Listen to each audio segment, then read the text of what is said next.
ಮದುವೆ, ಮಕ್ಕಳು, ಬಡತನ, ಕಾಯಿಲೆ ಹೀಗೆ ಯಾವ ಕಷ್ಟಗಳಿಗೂ ಈ ಕಮಲಶಿಲೆ ಕ್ಷೇತ್ರ ಒಂದರ್ಥದಲ್ಲಿ ಆಸ್ಪತ್ರೆ ಇದ್ದ ಹಾಗೆ. ಇಲ್ಲಿಯ ಮತ್ತೊಂದು ವಿಸ್ಮಯ ಅಂದರೆ ಈ ಮಣ್ಣಿನ ಉಂಡೆಗಳು. ಇದು ಸುಪಾರ್ಶ್ವ ಗುಹೆಯ ಮೂಲ ಪ್ರಸಾದ. ಈ ಮಣ್ಣಿನ ಉಂಡೆಗಳೇ ಇಲ್ಲಿನ ರಾಮಬಾಣ ಅಂತಾರೆ ಛಾತ್ರ. ಮೂಲ ಪ್ರಸಾದ ಡಾಕ್ಟರ್ ಇಂಜೆಕ್ಷನ್ ಕೊಟ್ಟಷ್ಟು ಪವರ್ ಅದು. ಸಾಧಾರಣ 195% ಜನ ಇವತ್ತು ನಮ್ಮದು ಕೇಸ್ ಸಕ್ಸಸ್ ಆಗಿದೆ. ಉದಾಹರಣೆಗೆ ನನ್ನ ಮಗಳಿಗೆ ಮದುವೆ ಆಗುವಾಗ ಅವಳಿಗೆ 5-6 ನಂಟಸ್ಗೆ ಬಂತು. ನಂಟಸ್ಗೆ ಬಂದರೆ ಆಶ್ಲೇಷ ನಕ್ಷತ್ರ ಅವಳದು. ಆಶ್ಲೇಷ ನಕ್ಷತ್ರದವರಿಗೆ ಜಾತಕ ಒಳ್ಳೆಯದಿಲ್ಲ. ಅವಳೇ ದೇವಸ್ಥಾನದಲ್ಲಿ ಪ್ರಾರ್ಥನೆ ಮಾಡ್ಕೊಂಡು ಹೋದ್ಲು ನನ್ನ ಮಗಳು. ಬೇರೆಯವರಿಗೆಲ್ಲ ನನ್ನ ಮಗಳೇ ಒಳ್ಳೆ ಹುಡುಗ ಸಿಕ್ಕಿದೆ. ಇವತ್ತು ಒಳ್ಳೆ ನಂಟಸ್ಗೆ MD ಡಾಕ್ಟರ್, ತಿಂಗಳಿಗೆ 60-70 ಸಾವಿರ ರೂಪಾಯಿ ಸಂಬಳ ಸಿಗುತ್ತೆ. ಒಳ್ಳೆ ರೀತಿ ಗಂಡ ಹೆಂಡತಿ ಜೀವನ ಮಾಡ್ಕೊಂಡಿದ್ರು. ಬೇರೆಯವರ ನನ್ನ ಮಗಳಿಗೆ ನಿಜವಾದ ಸತ್ಯದ ಕತೆ ಇದು. ನನ್ನ ಮಗಳಂತೆ 106 ಜನರಿಗೆ ಪ್ರಯೋಜನ ಆಗಿದೆ ದೇವಸ್ಥಾನಕ್ಕೆ.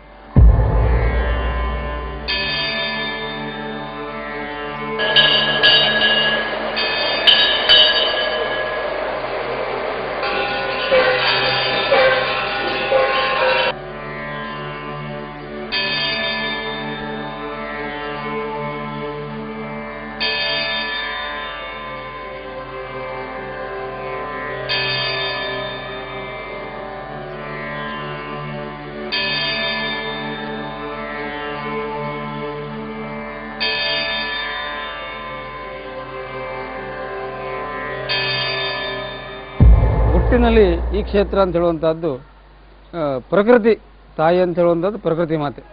ಯಾಕಂದರೆ ಹುಟ್ಟಿದ್ದು ನೀರಿನಲ್ಲಿ, ರೂಪ ಕಲ್ಲು, ಆಭರಣ ಮಣ್ಣು.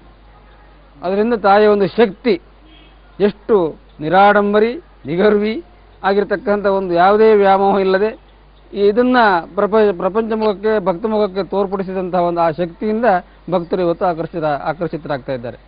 ಯಾಕಂದರೆ ಯಾವುದೇ ಇದಿಲ್ಲ, ಹುಟ್ಟಿದ ನೀರಿನಲ್ಲಿ. ಇದು ದಟ್ಟಾರಣ್ಯವಾದ ಪ್ರದೇಶ.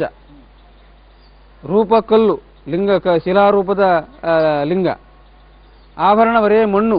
ಪ್ರತಿ ಏಕಾದಶಿಗೆ ಮಣ್ಣನ್ನು ತಂದು ಮೃತ್ತಿಕಾ ಅಷ್ಟಬಂಧ, ಮಣ್ಣೇ ಆಭರಣ ಅವಳಿಗೆ. ಆ ಮಣ್ಣಿನಿಂದಲೇ, ಆ ಮಣ್ಣು ಅಂತ ಹೇಳುವಂಥದ್ದನ್ನೇ ಪ್ರತಿ ಏಕಾದಶಿಗೆ ಅಷ್ಟಬಂಧ ಮಾಡಿ ಏಕಾದಶಿ ಅಂತ ತೆಗೆದು ಸಣ್ಣ ಸಣ್ಣ ಉಂಡೆ ರೂಪದಲ್ಲಿ ಮಾಡಿ ಮೂಲ ಪ್ರಸಾದ ಅಂತ ಕೊಡ್ತೇವೆ. ಅದು ಎಲ್ಲ ಅರ್ಚನೆ ಅಭಿಷೇಕಾದಿಗಳನ್ನೆಲ್ಲ ಅದು ತಗೊಳ್ಳೋದ್ರಿಂದ ಆ ಮೂಲ ಪ್ರಸಾದ ಅಂತ ಹೇಳುವಂಥದ್ದು ಅಷ್ಟು ಶಕ್ತಿ ಸಂಪನ್ನವಾಗಿದೆ ಅಂತ ಹೇಳುವಂಥದ್ದು ಭಕ್ತರ ನಂಬಿಕೆ. ಆ ಮೂಲ ಪ್ರಸಾದದ ಸೇವನೆಯಿಂದ ತಮ್ಮ ಇಷ್ಟಾರ್ಥವನ್ನು ನೆರವೇರಿಸಿಕೊಂಡಂತಹ ಹಲವಾರು ಮಂದಿ ಭಕ್ತಾದಿಗಳು ಇವತ್ತು ಮೂಲ ಪ್ರಸಾದಕ್ಕೋಸ್ಕರವಾಗಿಯೇ ತಾಯಿ ಸನ್ನಿಧಿಗೆ ಬರ್ತಾರೆ. ಈಗ ಬನ್ನಿ, ದೇವಿ ಸನ್ನಿಧಿಯ ಮೂಲ ಪ್ರಸಾದ ಸಿಗೋ ಸುಪಾರ್ಶ್ವ ಗುಹೆಗೆ ಹೋಗೋಣ. ಆರಂಭದಲ್ಲೇ ಬಾವುಲಿಗಳ ಕಾಟಕ್ಕೆ ಸಿಕ್ಕ ನಮ್ಮ ತಂಡ ನಂತರ ತನ್ನ ಪಯಣವನ್ನು ಹೇಗೆ ಮುಂದುವರಿಸ್ತು ಅಂತ ಹೇಳ್ತೀನಿ.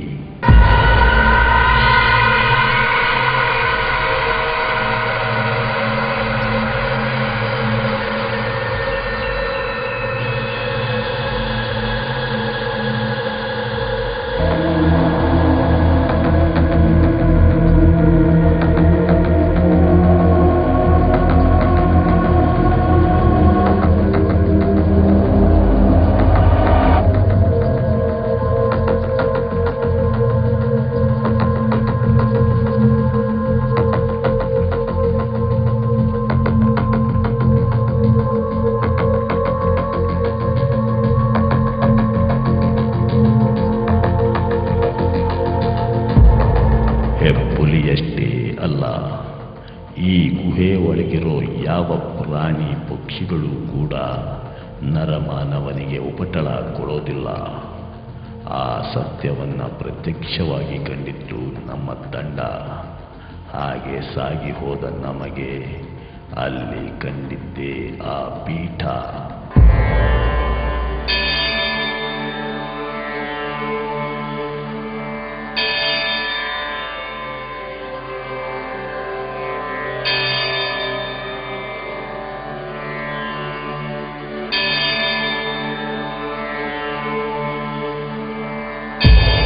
ಇಲ್ಲಿ ನಿಮಗೆ ಕಾಣೋ ಲಿಂಗರೂಪಿ ದೇವತೆಗಳು ಮಹಾಕಾಳಿ, ಮಹಾಲಕ್ಷ್ಮಿ, ಮಹಾಸರಸ್ವತಿ. ಈ ಪೀಠದ ಮಣ್ಣೆ ಈ ಕ್ಷೇತ್ರದ ಮಹಾಪ್ರಸಾದ. ಈ ತಾಣ ತಲುಪಿದ ನಮಗೆ ಏನೋ ಅವ್ಯಕ್ತ ಆನಂದ. ಆದರೆ ಈ ಗುಹೆಯ ದಾರಿಗೆ ಇದು ಅಂತ್ಯ ಅಲ್ಲ.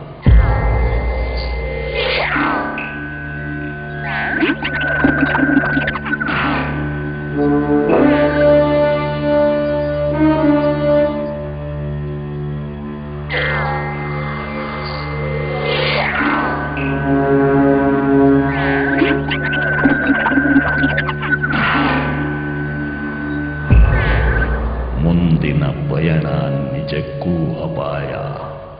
ಈ ತಾಣದಿಂದ ಮುಂದೆ ಹೋದವರು ಹಿಂದಿರುಗಿ ಬಂದ ಉದಾಹರಣೆಗಳೇ ಇಲ್ಲ.